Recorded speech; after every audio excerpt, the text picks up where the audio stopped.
in the early days, you're thinking about the original concept, right? And you're Yes. thinking at a very high level. You know, we did a very basic MVP that sort of addressed that high level. But as you evolve through and you get more engaged with your clients and you have more case studies and more use cases, and it becomes so complex. So then it's about, okay, well, what was the original concept? We got that one. That's good. Now it's about, well, how do we manage the ultimate complexity of this? And then how do we make the complex simple? How do we make it like enjoyable for people? Multi-industry contracting is one of the most complex things that anyone can do because every business is different. Every business does business differently. They have different processes and different structures. And we support everything from global corporates down to startups, you know, and how do you create a platform and a process that suits everyone? So that's what the journey that we've been going through now. And even now, with all of this sort of, you know, enterprise success we're having, each enterprise comes on and they want something just a little bit different, or just to suit their needs.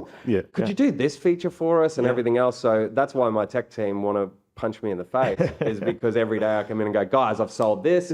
By the way, you've got to just do this. And build this. And by the way, I need that in 3 weeks. And they're like, but that's 6 months worth of work. And I'm like, that's why you got shares, buddy. Crack on. Like, so it's about execution. How do I, one, make sure that I'm rolling it out the way that they want it? Two, how do I make sure that I'm keeping them retained and that I've got a good relationship with these clients? And three, how do I then manage the overall, I guess, the way that the company is seen nationwide and what our reputation is and how we're messaging it. Like, I change my messaging on my website at least, you know, once every 3 months because a new way of explaining it suddenly is easier. People got it. You know, evolving, and then I'm like, oh, okay, well, now they get that. I'm going to change it. And then, you know, so we've had about probably 6 different taglines. We've had, you know, the website was focused on small business. Now it's focused on enterprise. And what it is, I basically, it's like every week I have to stop. I have to take stock of where we're at and go, well, what is the current situation? Not what I assume it was. And then look at it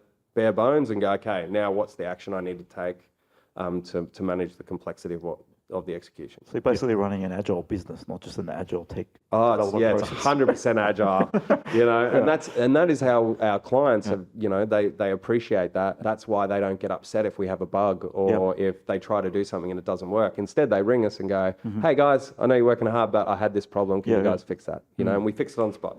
That's the relationship you want to have with your customers. Correct. Right, especially at this point, you know, until we've got a product that is so mature and we know that that's just what it's doing and we can just go out and do nothing but sell, you have to remain agile and responsive. So some of the key points for whoever's listening out there, obviously Tim's a non-tech, so he's gone and built a business, but validated that clearly, and he is still validating it now. Every day. So it's a continuous process. It's not just about, I've got an idea and let's just build this thing, right?